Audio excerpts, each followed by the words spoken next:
Hai, halo semuanya. Selamat kembali datang pada 100% Stay at Home. And tonight we are going to talk with the festival programmer and director of the International Queer and Migrant Film Festival from Amsterdam, Chris Belloni. And why we invited him today, because we want to talk about his festival and how to do a program for these specific issues, especially queer and immigrant. So before we just did actually a test, and now this is like the real session. Sorry for the delay because Chris has just arrived at his place in Amsterdam. Before he was in Berlin and he was traveling. And if you have questions about the IQMF, the International Queer and Migrant Film Festival, let us know.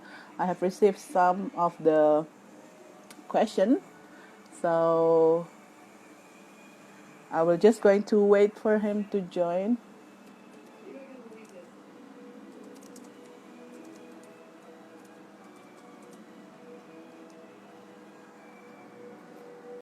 Thank you so much for attending.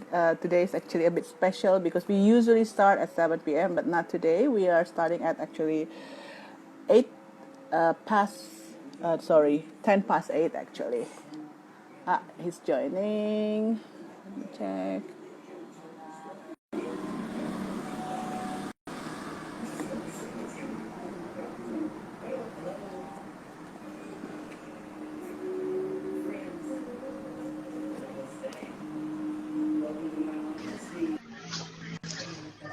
Hi. Hi, Putri. Hi, Chris. Nice shirt. Thanks. Yeah, I just changed my clothes just in a second. And you also change your hair, Yeah, I did. isn't it? It's a nice It's not blonde blonde color. anymore. It's just blonde, like little blonde. Yeah. How are you, Putri? I'm good. I'm Yeah. recovering from the traffic accident, but now it's good. Yeah. How Great to about see you. you? Good to Oh, I see you. just Yeah. yeah, I just came back to Amsterdam like literally half an hour ago. I came from Berlin, Mm-hmm. and it's bloody hot outside, so it's for us it's really like sweaty weather. But I made it in time, so I'm really glad to be on the call with you. I'm excited. That's cool. Yes. We are lucky to have you here. Yeah. So yeah, maybe you can tell the audience about yourself and also about the festival. I just give like a little bit of information about the festival though. Yeah, so my name is Chris. I'm a filmmaker myself, and I started the International Queer and Migrant Film Festival in 2015. So 5 years ago in Amsterdam, and there is already a LGBTQ film festival in Amsterdam, the Roze Filmdagen, which is a great film festival, but they don't focus so much on migrancy, for instance. So this is why I started this festival 5 years ago. This year will be the sixth edition, and the festival is happening in December. And we deliberately chose for December as time frame for the festival, since it's centered around the day, International Day of Human Rights, which is December 10.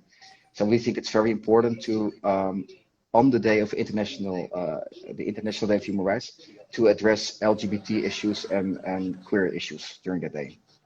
So the whole festival is centered around that specific day. Okay. All right. And but then before we start going to talk about that, how is it actually right now about the film industry in Netherlands, especially in Amsterdam? Is the Uh, cinema already open? yeah, it's obviously pretty difficult. Uh, Concerning the COVID regulations. So I believe from June 1st onwards, the theaters and cinemas were allowed to slowly open again. And initially, they were allowed to only have 30, an audience of 30 people in the cinemas. And now I think they're a bit more loose, so they can get up until 100 people in the audience. But then again, with the social distancing regulations, so 1.5 meters in between. So the smaller, especially the smaller cinemas, they're suffering because imagine if your cinema only hosts like 100 seats, for instance, and then with those social distancing rules. some cinemas can only cater like 15 to 20 people, which is not profitable at all. So it's pretty hard for the smaller cinemas. The I independent one, see. especially, yeah. Right. So they are already open, but then maybe only the big chain cinema and the smaller one wait for the situation or wait for Yeah, the content, basically. no, even the smaller ones are open, but I don't think it's really profitable for them to open. But they Uh, really want to cater their audiences, so they do open. mhm. But I know that they suffer. I mean, especially financially, of course, and also distribution companies. They actually prohibited cinemas to actually release the bigger films, so they're waiting for the cinemas to reopen again to release the bigger film. So mostly there are films in rerun actually nowadays, not so many new films. Ah, right. So mostly are just the titles that have been screened before, including Netherlands films. Including Netherlands films. And for instance, the Lab 111, that's the cinema which Yeah. hosts our film festival. They decided to run, for instance, the retrospective on Xavier Dolan. So all the films of Xavier Dolan were screened during the months of July and August, which for me was great because I love him as a filmmaker and I love the film. So I actually watched and rewatched the films again and again. So for the cinephiles, it's great. For the people who really like art house films. But if you're more into bigger films or blockbuster films, you need to be a bit more patient, I guess. All right. Okay. And now, how about your film festival? You said that it's going to be in December, on the same time at the Human Rights International Day. Yeah, we actually picked the dates. This year it will be a bit earlier than December 10th. We decided to have the festival from December 2nd till 6th. So actually the week prior to the International Day of Human Rights. But obviously, human rights will be the main focus throughout the festival. All right. And so we started programming, of course, with our lovely programming team. We have 14 people in our programming team, and they are from Wow, all different 14. 14. They're from all different kinds of part of the world. So, for instance, there's Mm-hmm. someone who fled Lebanon. He identified as queer himself. There is someone from Panama. There Mm-hmm. is someone Mm-hmm. from India, from Suriname, for instance, and also some Yeah. people from the Netherlands. So from all Wow. over. And we think it's really important to have all these different perspectives of different parts of the world on queer issues Mm-hmm. and LGBT topics. But it's not always easy. I mean, having 14 people in the programming team also means a lot of discussions, which is Yes. great. And it's really it's uh, um, it's really interesting to see all the different perspectives of each other of ourselves and how we reflect on queer issues. But in terms of making decisions, it's sometimes a bit hard. But I love those conversations. Um, Unfortunately, we do have these conversations mainly through Zoom. So a lot of people Ah, talking through Zoom, and then in the end, we need to make decisions. But we're a super flat organization, so we try to be very democratic, and we vote about films. And it's often me who's losing the votes. So it's we try to be really democratic. so as a director, you're the one that loses the voice. Yeah, but I do really consider my own opinion about film not to be more valuable than others. So we really try to be inclusive to everyone, to all programs. Right. Yeah, yeah, Okay. But then before that, you said that the IQMF started in 2015. yeah, Well, how? So maybe you can share with us how and why did you make it? yeah, Like you combine these two issues directly in one festival. yeah. I myself was invited at the International Queer and Migrant Film Festival in Vienna in 2015. Vienna is the Mm-hmm. capital of Austria, and they Mm-hmm. screened two of my films. One film about LGBT Muslims in Morocco, and Mm-hmm. one about um, uh, A queer. Turkish queer activists in Amsterdam. Mm-hmm. They organized the first Turkish boat which participated in Amsterdam Canal Parade, the Gay Pride, Mm-hmm. and I Mm-hmm. documented their quest to organize this this boat parade. So Mm-hmm. as my films were being screened at the festival in Vienna, and I was so amazed by the crowd. It was like young and diverse, and from different parts of Europe, and they were reflecting on films and stuff. And then it made me realize that we in Amsterdam also have a very, very diverse population, but they are not so much reflected in the film festival, or they don't have that much say in programming, in what they want to see during LGBT festival, for instance. So actually, my experience in Vienna, in Austria, made me realize we do need an initiative like this in the Netherlands as well. And Mm-hmm. then, so was the start of the festival. And in 2015, we started as just as a film festival, so we screened films. But now in 5 years, we actually uh, grew into more some sort of multidisciplinary festival with film, theater, dance, performances, debates. Sometimes there's book presentations. We do screenings at schools, so also there's a whole educational part. Mm. So I believe we grew into more some sort of arts festival instead of just film. Festival. Yeah, yeah. Right. So within a week, so it's not only film screening, but you also said that there are a lot other activities like art performances. Art performances, parties, of course. But also, we started as a 5-day festival, but now last year it was a 14-day festival, so it turned into a 2-week festival. And also, we ran screenings outside of Amsterdam, so in other cities. So that's also important to also cater other audiences outside of Amsterdam. Right. And how did the response goes at the first year? The first year we were really tiny and cute, to be honest. I mean, we just started out of nowhere, so it was really a small festival. Mm-hmm. Back then, we organized a festival in the Bali, which is a cinema right in the center of Amsterdam. But then, after 5 years, we also decided to screen films more in the periphery, in other parts of Amsterdam, and also in parts where more migrants live. So we really also try to accommodate those people and screen films in other parts of Amsterdam so they can actually watch those films. And over the years, I think people do really appreciate what we are doing with the festival. Mm. We are not organizing the festival just by ourselves as film festival, but we do collaborate with a lot of partners in the city. So Mm-hmm. we organize debates and panel talks with other organizations, for instance, who are more into the migrant communities, and we literally think that we need to. The festival is not just our festival. We really need to make collaborations with other organizations in the city and in the country. And I Mm-hmm. think it's really well appreciated. And also every year after the festival, we run this audience survey, so people can fill out a questionnaire and they can actually say what they want to see improved next year, and what they like in the festival or what they don't like in the festival. And what is really surprising actually is the number of young people visiting our festival.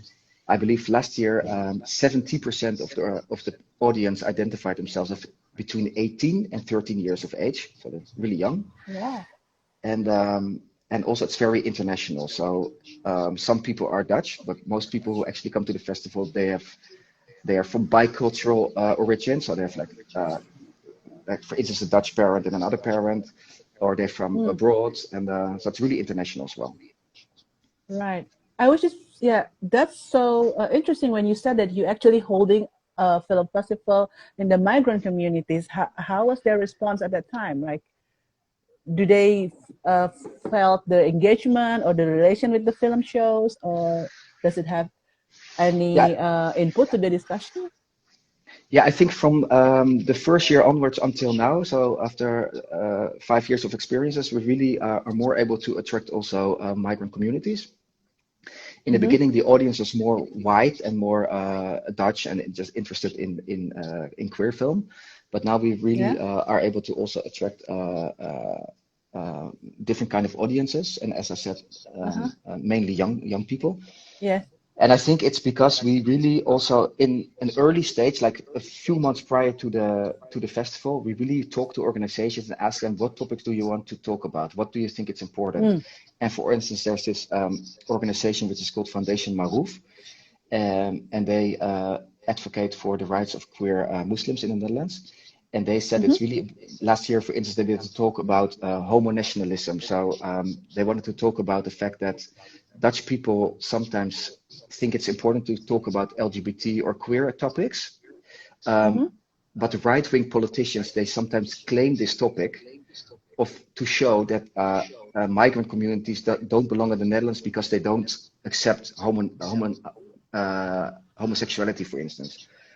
Mm. So in these talks, we really like to show that migrant communities can also be queer, that also people from with migrant Yeah. backgrounds can be queer. And if you give those people a platform to talk about their coming out and how they Yeah. talk about these subjects with their parents, it's really important to show Dutch people, white Dutch people, that also Mm-hmm. in migrant communities, queer issues exist and homosexuality, for instance. Right. And then you also stated before that last year you have a lot of a younger generation in watching the film, 13 until 18, right? So, 18 until 30, yeah, yeah, yeah. oh, 18 until And 30. yeah, And then how do you reach to this generation? that's a good question. I actually don't know. We did do some sort of uh, guerrilla merchandising in the city. So we put a lot of posters everywhere, Wow. which is not always allowed in Amsterdam, but we try to be, this is a country of rules and you cannot do nothing. But we literally try to put posters everywhere and stickers, and so we're really visible. And we also have like this amazing artwork done by Daniel Arzolas, this artist from Venezuela, and he's doing our artwork for years now. I would love to show it actually, but I don't have it here with me. But maybe um, I can show it later or something. But he's doing this amazing artwork um, with queer faces. It's everywhere in the city, and I think it's really Very appealing and attractive to, colorful. colorful and appealing to younger people. Yeah, to younger crowds. Yeah, So that's what you do. So you make it visible for we make it. everyone. Yeah, we make it visible and not always in the legal way, but that's also part of the festival, I think, to be a bit on the edge sometimes. Yeah. Even in Netherlands. Hmm. I was just wondering what kind of migrant issues that you guys have in Netherlands. I think a main topic of migrant communities in the Netherlands is representation, or at least the fact that they don't Um, feel represented, that they're not represented Acknowledge? in acknowledged, but also not Okay. represented as such in media, for instance. So you don't get to hear stories of migrant people that often. There's not so many journalists with migrant backgrounds in the Netherlands who are working for national newspapers, for instance. So those Right. stories don't always get to the news rooms or the editorial rooms where decisions are Yeah. made about television or media or what is being seen or what stories are being told. And I think it's so important that our festival is some sort of platform for Mm-hmm. queer filmmakers, but also Mm-hmm. storytellers and artists, performers, to show their work, to show themselves, to show their lives, so that other people and the general white population in the Netherlands also understands that these people who live in the Netherlands and who are Dutch people, that they sometimes have other ways to be queer, and they have other Mm. ways to express themselves, and that's really Right. important. Okay. Is there any platform in the media where these people, the migrant, can also contribute in terms of writing article or something, or maybe within your festival platform? There are some websites, obviously, and some blog fora, for instance. But the problem is that the main media, like the television Mm. and Mm. the main national newspapers and stuff, that they are still controlled by white people, and also Ah. they might have like this blind spot for other stories. It's not that they are against migrants, for instance, but they just have like a blind spot, so these stories are not being told. And in our Mm. festival, we think it's really important to give a platform to these people. Okay. So there are actually question already that how do you finance the festival? Wow, that's an interesting question That's a, yeah, as for festival, everyone. yeah, as festival programmers or directors. Are you a director of the festival in Indonesia? I don't know. I'm I'm the head of Pro programming. I had a programming, yeah. Yeah, finance is always an issue if you meet people at film festivals, for instance. It's always about how do you do programming and how do you do finance, because that's how you get the festival running. Yes. Luckily, in the Netherlands, there are, or there used to be, a lot of ways for public funding for these kind of initiatives, for film festivals, not only for our festival, but for, there's also this amazing Movies That Matter. I'm sure you know about the festival, the Movies That Matter festival in The Hague, for instance. They screen Mm-hmm. 10 days of human rights films. Um, there's ITFA Film Festival, I think one of the biggest documentary Yeah. film festivals in the Netherlands, but in the world. There are quite some big and important film festivals, and they all know how to find public funding. There's this whole Mm. infrastructure of public funding in the Netherlands. Now with Corona, I think things might shift in the upcoming years, and there's a lot of budget cuttings already in the cultural field and for artistic projects like Mm. ours. But for now, we've been really lucky, and there's funding through, for instance, the municipality of Amsterdam, the Ministry of Foreign Affairs, also the Netherlands, but also the Amsterdam Art Fund. And there's also like a lot of big organizations like banks, for instance, in the Netherlands. They have a fund for cultural projects as well. So they I allocate see. a certain number of their profit to cultural projects, and you can also apply there. So there's also some kind of these kind of fundings. And Okay. also in the Netherlands, there's also an infrastructure of foundations who support democratic principles, and you can also apply for funding if your project addresses issues related to human rights or democracy. You can also apply for Mm-hmm. funding. So there's different kind Right. of funding opportunities. So basically, this is a kind of support system that been spread out between the government or the private sector too, right? Like the banks and then Both, also yes, yeah, both, yeah, yes. yeah, And this can be accessed by all the festival in Netherlands. yeah, yeah. Okay. So Is that's there any for up. also? Sorry. Yeah. No, so up until now, we're really lucky that these funding structures did exist. But Mm-hmm. the question is for how long? Because with the current I situation see. with Corona, there are already some alarming um, messages in media that funding structures Yeah. might change over time because Mm-hmm. yeah, things are changing now nowadays. Yeah. Have you ever considered or take or tried a crowdfunding? Yes, I do have experience with crowdfunding, but not so much with the festival. But if we, as a festival, we also produce film and storytelling performances and podcasts. So in order Mm-hmm. to realize those kind of projects, we also run crowdfunding campaigns on these crowdfunding platforms online. Some Mm-hmm. were quite successful. And I forgot one thing. One other thing is we also charge the audience for Tickets. film tickets. So there's also quite a Yeah. significant number of percentage of our budget is from ticket sales.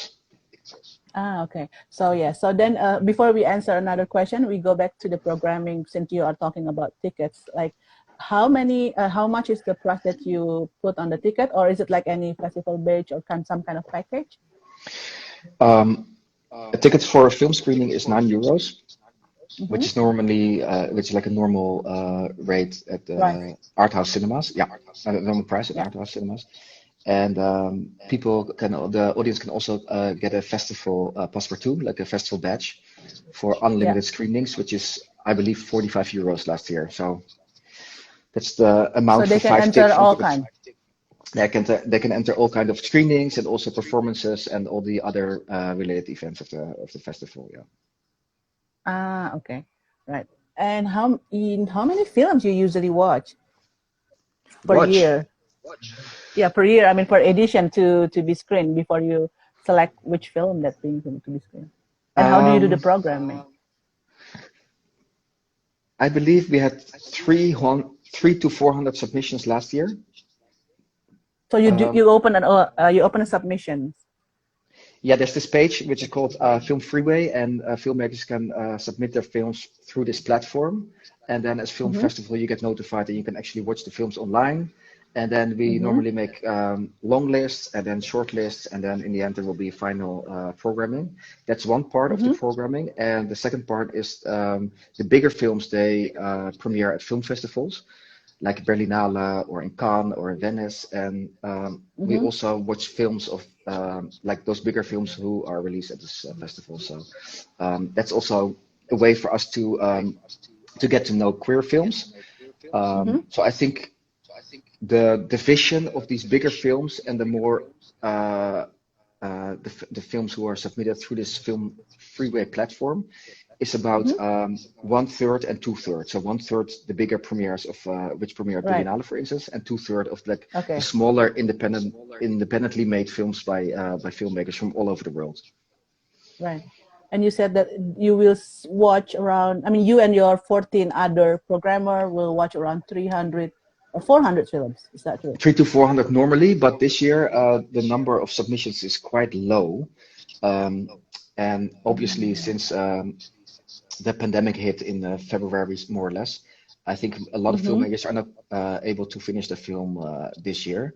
So this year it's pretty low. I think we received only between 80 and 100 by now. So it Mm-hmm. will be a challenge to get a full program in December by the end of the year. Mm-hmm. So we compiled a long list by now with 16 to 20 films by now, which is not enough for a full festival. Last year we Um, screened 46 films, so I think we're halfway now. so how many films you usually screen? 50 Last year we had films? yeah 45 to 50. Yeah. 45 to 50. And that would be for two time screening or three time screening, those films? Mm, yeah, most of the films we screen twice, and Mm-hmm. then we do screen everything like experimental, documentary, feature, shorts. We do always have like that's also interesting to tell perhaps. We do run the IQMF Academy program, which is a 3-day workshop course for young filmmakers. And we try to bring like a number of young filmmakers from all over the world to Amsterdam for a 3-day course. And Mm-hmm. there is experts from film festivals, from Berlinale and from BFI Flair and from Doc Lisboa from Lisbon, for instance. And these people from film festivals, they come to Amsterdam and they conduct workshops and masterclasses Mm-hmm. for filmmakers in distribution and festival strategy and co-producing and pitching. And then we also compile a program of an academy short program of these people who attend our academy program. We screen Mm-hmm. the films of those people as well during the festival. At the same time, after the workshop Yeah, done, yeah, yeah. or the So next during the year? day no, no, no, at the same time. So during the day they follow the Ah, academy program, and in the night they actually get the chance to present the films to our audiences in the festival. So again, through this way we actually try to be both educational platform for the filmmakers yeah. to give them some sort of master classes and methodology and sharing networks opportunities. And in the evening, they Mm-hmm. will get the chance to screen their films to our audiences. So it's really great. Oh, cool. And when Yeah. usually this submission for to apply for this activity for this workshop starts? When you Um, usually open? Actually, we should have opened by now. We normally start at August 1st, but we haven't so far. But that's actually good that you raised the question. Normally, it's open. The window is open from August until mid or end September. I Um, see. but we should open, let's say, from tomorrow or onwards or something. I don't know. We should start soon. But You also, guys are this still is having the break. yeah, this is also a bit under pressure this year because we're not sure if Ah, we can bring people in from let's say from outside Europe will be a challenge this year, yeah. and also flying people in from other European countries to Amsterdam might also be Mm, difficult in December. So I think this is one of the underlying reasons why we haven't released the call yet. I Perhaps you see. can do Okay. an online academy this year. That would also be an option. So you were also thinking about to do it online Yeah, for that one. yeah. Okay. All right. So let's get back to the audience question. There was also a question, say, asking like this: since you are focusing on young people, what do you think that they really need at the moment? What is the festival offers to their needs? For young people. Yeah. Mm, I think what's really important in our festival is we're more than just a film festival, since our thematic focus is quite Mm. narrow, queer and migrant. Um, One of the reasons why people tend to like to come to our festival, I think, is the community events, like the debates, the panel talks, the drinks afterwards. Also, in the audience survey which we conduct after the festival, one of the answers on the questions, what did you like most during our festival, is to meet like-minded people, to finally see myself on the Mm. screen, to finally have myself represented on the screen. So I think that's the key thing which we try to establish with our festival, is to bring young people together, young people who might feel not often understood by society, who might feel Mm-hmm. different by society, who might feel rejected by society. And at our festival, they finally meet people who are alike, and sometimes friendship starts during the festival. So I think that's really what we try to offer to young people during the festival. And each year, do you have a kind of a thematic theme that you choose? Yeah, yeah, we try to. This year we haven't chosen one yet. I mean, in general, it's always about human rights. So human rights is the main denominator between the talks and the films and everything. I think 2 years ago we had a special focus on, maybe it was 3 years ago actually, but a focus on Brazil. That was Mm-hmm. partly because there were some amazing films from Brazil released that year, but also because the President Bolsonaro was just chosen as their president with anti-LGBT rhetoric, Mm-hmm. and then Mm-hmm. we invited some Brazilian. I think there were 3 or 4 Brazilian filmmakers over that year for to present their films, and that was a strong Brazilian focus that year. For this year, we haven't had a theme picked yet. Okay. Yeah.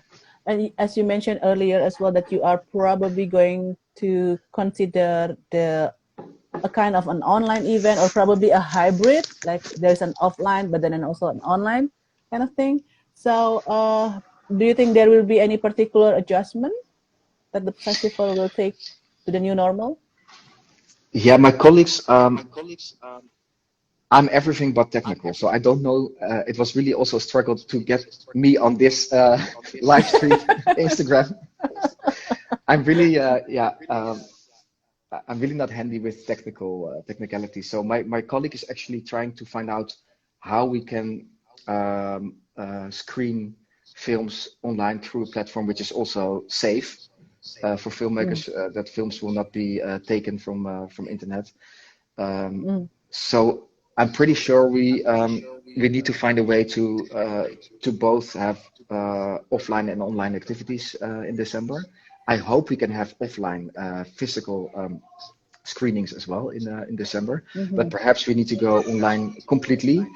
And I think that will it will harm the objectives of the festival, since we're so much focusing on community events and bringing young people together and talk about problems or of young people. So we need to dive into a bit more on how to do it. And I think we can also learn a lot from other festivals who are actually organizing Doing it. hybrid festivals already by now. Yeah. I also had a question Right. actually about your festival.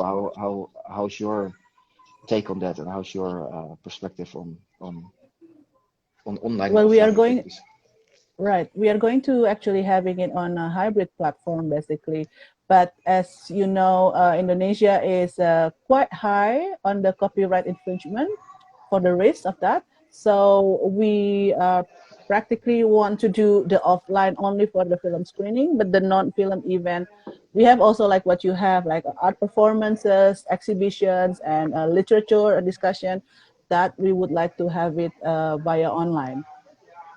But we Okay, are yeah. also considering, because the festival itself is going to happen sometimes next month, but since the number of the COVID-19 positive is getting higher now again. So we are considering to also uh, reschedule the festival. Okay, yeah. Yeah. But before So, this new normal or the pandemic, how is the crowd management during your festival? um, what do you mean by crowd management? Like, how do you handle the ticketing, or like how many volunteers you have, or Oh, yeah. We did make a switch last year to a new cinema, another cinema, which ah which brought a lot of extra opportunities because we actually were um, how can I say, the first 4 years we had we organized a festival in one of the leading debate centers in Amsterdam, oh and they have like a whole structure and facilities and their own ticketing and their own communication department and their own bar, for instance. So we just came with our films and we screened film screenings. But last year we actually changed to a more art house cinema, um, mm. which was great because it's more appealing to young people and it has more some sort of cinematic experience. But the downside thing was that we did our ticketing ourselves, so it was quite a challenge to to first understand ourselves how the ticketing worked, and then we worked with like a big team of volunteers, indeed, like with maybe 30 to 35 volunteers, who also did the ticketing themselves. So it was quite a challenge. But I think with a smile and with just some and just explaining to people why things were a bit more slow, it all went well. Um, Okay, that's and good. we actually do everything ourselves. So the ticketing, um, the the marketing of the festival, everything. So during the year, there's 4 people working for the festival, like year round. Hmm. And during the festival, we work with freelancers and so team with freelancers and also team with volunteers. So usually, like within each edition, like around 50 people to work for the festival. Yeah, more or less. I think so. Yeah. And but we also run quite some projects abroad with the festival.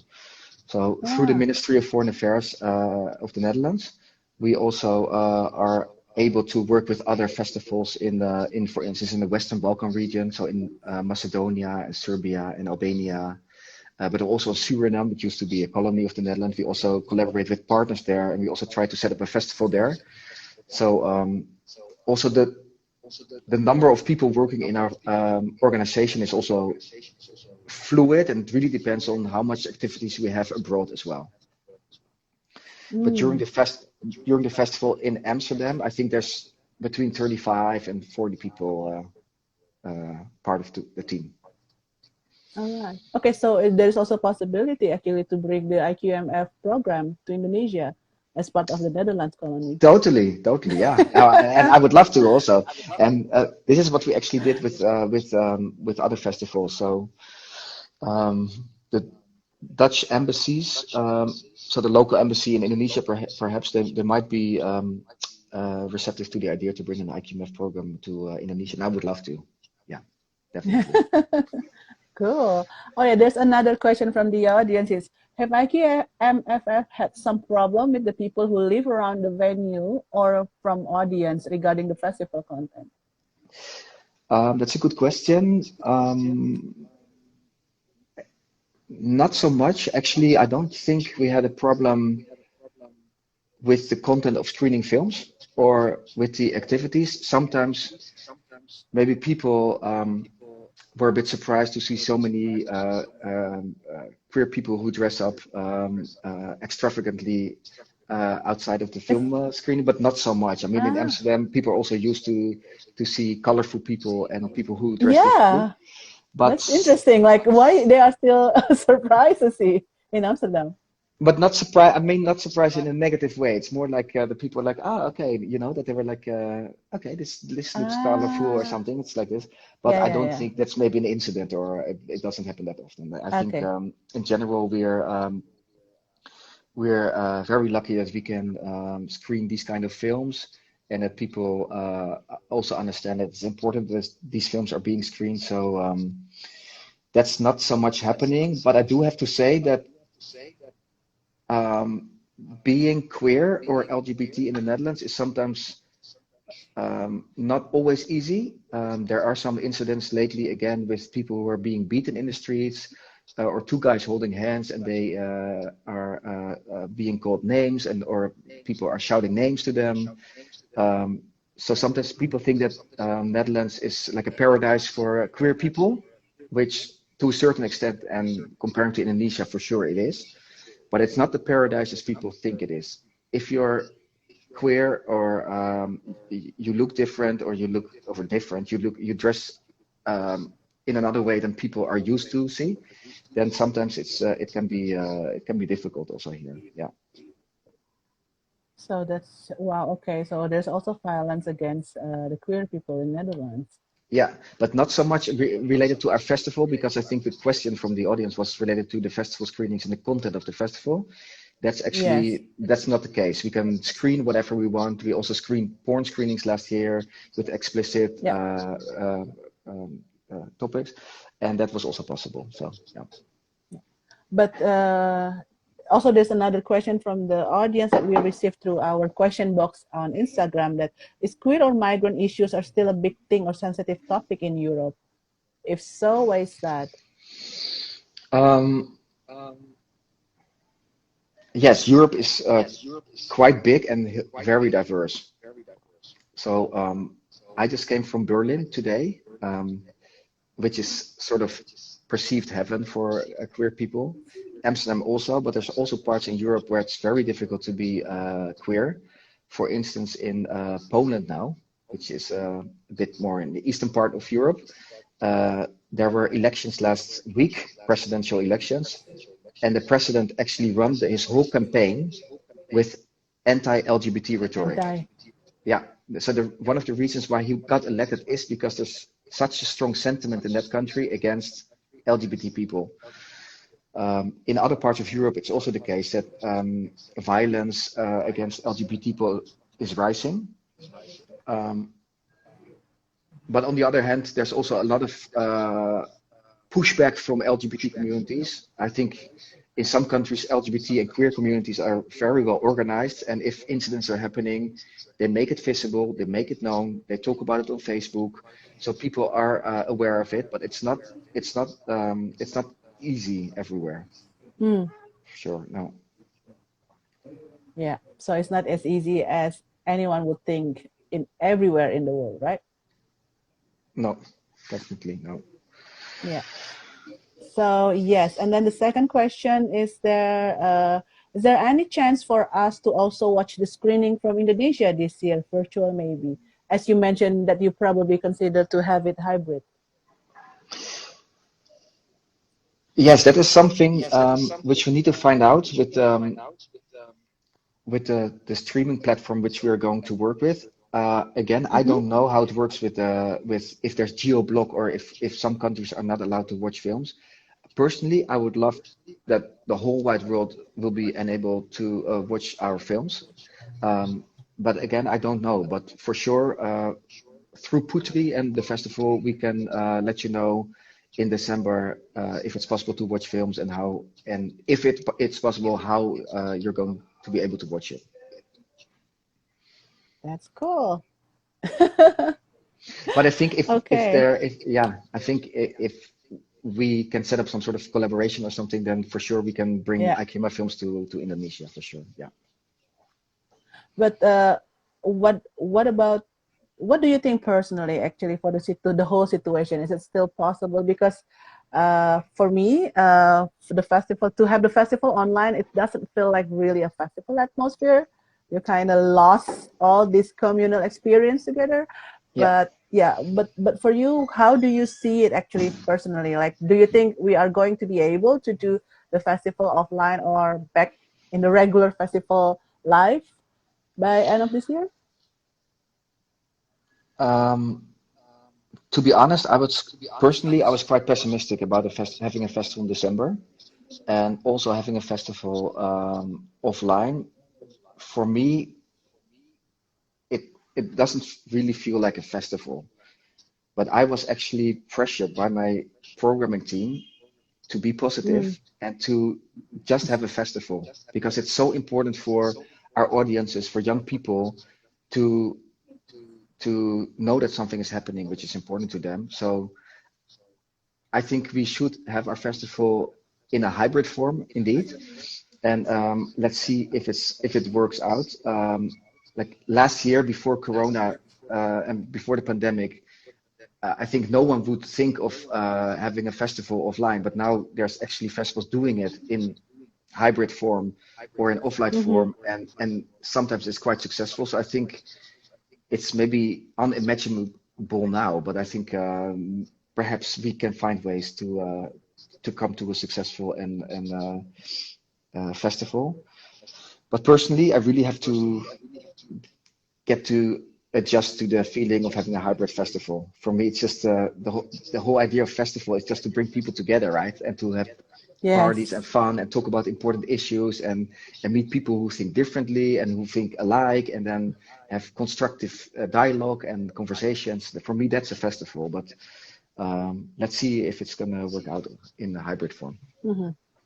Okay. And why do you think those the young people need it the most at this time to have the festival going on, like what your programming team said?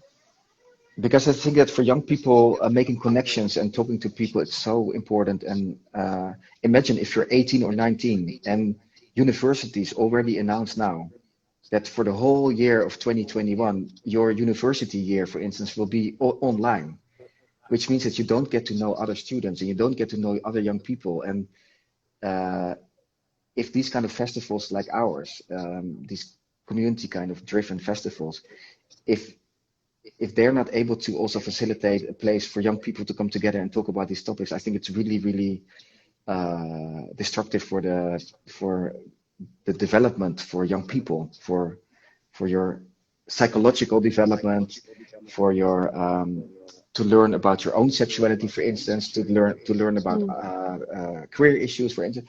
So yeah, I think it would be devastating for young people to not meet in physical ways. And yeah. Yeah, is there any rising number in the terms of violation against queer people, migrant, and then also women's during this pandemic in the Netherlands? In the Netherlands, I'm not so much aware of. I don't know if there's actually surveys about these topics. What I know, since we work a lot in Eastern Europe also, in Mm-hmm. Serbia, for instance, and Kosovo, and what I hear from organization from our partners in those countries is that domestic violence against queer youth and women is rising dramatically. So imagine if there's a lockdown and suddenly there's four Mm. people, four children and parents in homes together and people cannot go out. There's really alarming numbers of rise in domestic violence in those countries. Yeah. So I think in the Netherlands must be the case as well. Yeah. Okay. Is there any solution to that, or someone that taking care of the issues, or? What we try to do in those countries is we conduct trainings online, but then again, young people need to have a laptop in order to follow those trainings, and also they need some sort of privacy, Yeah. also their own room and their own private space to actually follow a training on queer issues or queer film online. Mm. And if they don't have their own room or their own laptop, they cannot join these kind of trainings. So, but we try Yeah. at least to conduct these trainings online for people, for young people. Okay. Oh wow. And how was the response The response for is this pretty good online actually. training? They're really happy that they at least can express themselves. And so our trainings actually were about storytelling and queer issues, or filmmaking and queer issues. And Mm. and the feedback we got from these participants, from these young people, was that they were really happy and relieved that they were at least through Zoom conversations online were able to talk about their personal problems or their worries about pandemic or Mm. about family relations or about their own sexuality. So I think it was really important and helpful to have these online sessions. All right. Is it only specifically made for the Eastern European, or maybe some people from Indonesia can join too? In this case, these trainings were tailored towards the communities in those countries because it Okay. was also funded by ministries or by the Ministry of Foreign Affairs for those countries. But Mm-hmm. we have like a bunch of trainers, and I would be really happy to talk to them and see if we can also set up a training for queer youth in Indonesia, for instance. Yeah, Yeah, that would be great. Yeah, let us know. Oh, yeah, yeah. you're saying miss you both. Hi, Ayer, we miss you also. I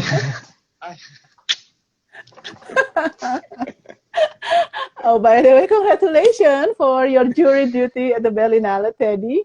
Yeah, finally, to be honest. No, it was a great experience. It was an amazing experience, and I'm finally part of the Berlinale family now, I guess. Yeah. Was it hard?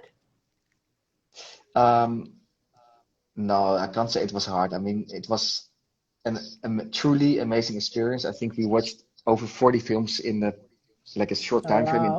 within 10 days. And it's also Berlin is a big city and with many cinemas, so you also need to run from cinema to cinema to be in time to watch your film. So sometimes there was no time to eat or time to drink or relax. We just watched films. But I think it's a great experience to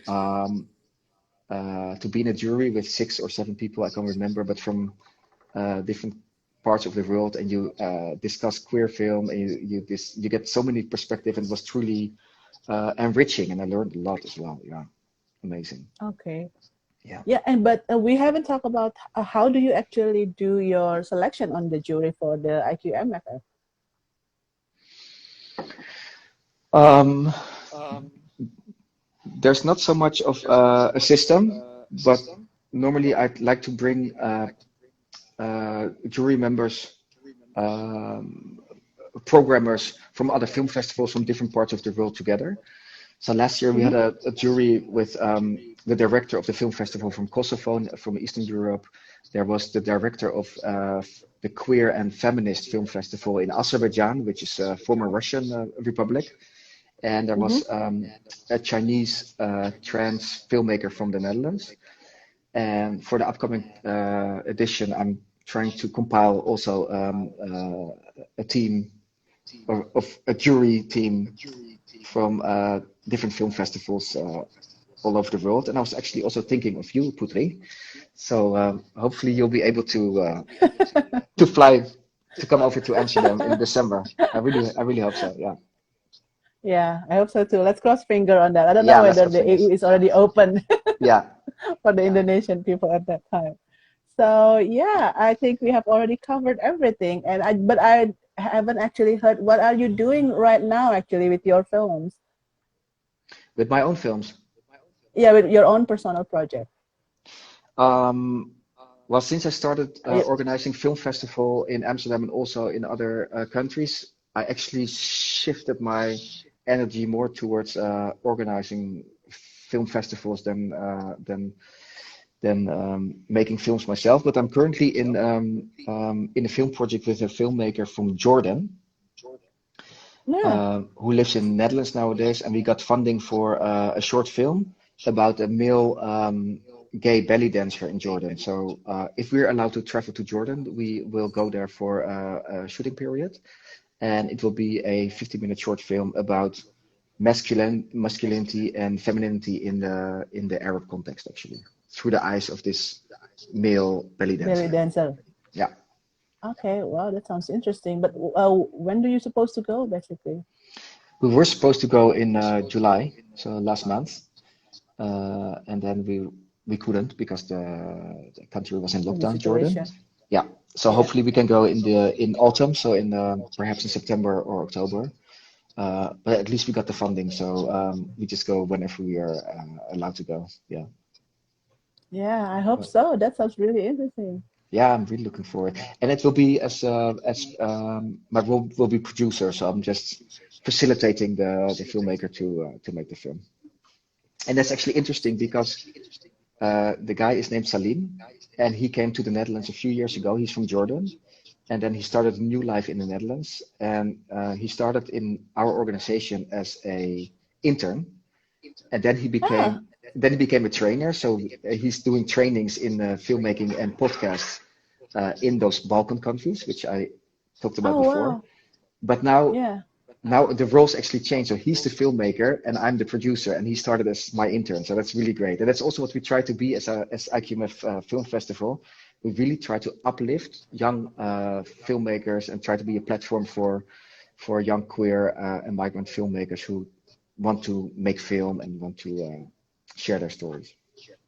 All right. So, how young are they? Like, how is the age range?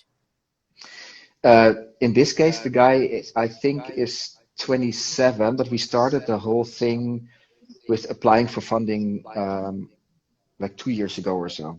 And he started as intern 3 years ago. So I think, yeah, he was 24. I think that's young. Still considered to be young, right? And he's 20, Yeah. he's 27 now. I'm 40, so I'm not young anymore. Aren't we all?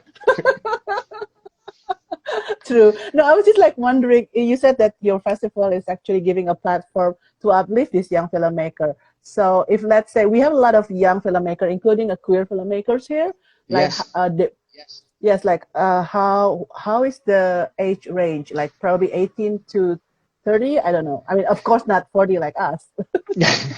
No, for instance, for the IQMF Academy, for this 3-day workshop course, everyone Yeah, up until 35 can apply for to attend the academy.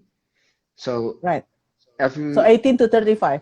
18 to 35, but if you're Okay. 36 and even 37, I think we even have had one participant from India, and she was so motivated. She really wanted to attend, and she had this wonderful motivational letter, and she was 42. And I was like, yeah, age is just a number. And she was really driven and wanted to be there. So Oh, that's so yeah, cool. she attended with age 42. So I think basically everyone is allowed to apply. But I think it's important for young people who don't know the film festival circuit, they don't know that many people, they don't have that much of experience with networking, for instance. I think Mm, for those people, it's more important to actually attend such a program than if you're a yes. more experienced filmmaker, a 40 plus filmmaker, for instance. But we don't want to discriminate or keep people out. But I would encourage every young Indonesian queer filmmaker to apply with their film, to submit their film for the festival, and also once we open the call for the academy program, to also apply for this academy program. Definitely, Cool. yeah, yeah. Is there any other special requirement? Like, does it have to have Netherlands premiere or something like that? No, for academy filmmakers, there are a few requirements, but they're also quite loose. So it needs to be a young filmmaker, a filmmaker who has made or produced 1 or 2 films. So Mm-hmm. if you made 3 plus films, you're considered to be experienced, and also a Mm-hmm. filmmaker who at least did participate in one or more film festivals. So you know a bit of how the film festival world works, but just a tiny bit. All right. So let's say if one young filmmaker has he or she's one film abroad, and then Yeah. they can actually apply. Okay, Yes. that's cool. That's it. Yeah. Okay, that's good. Yeah. Okay. All right. Thank you so much, Chris. I think we have already covered everything, and thank you for spending your Sunday with us Yeah. at And $100 stay at home. thank you so much for the invitation. It was lovely talking to you and to see you on screen. And hope to see you soon in real life too again. Yes, I hope to see you. If it's not in Amsterdam, then probably in Berlinale next year. Exactly. It was lovely talking to Okay, you. Chris. It was Okay. lovely talking to you too. Bye bye, Chris. Okay. Thank Ciao. you. Bye bye. Bye. Ciao. Bye Bye. bye.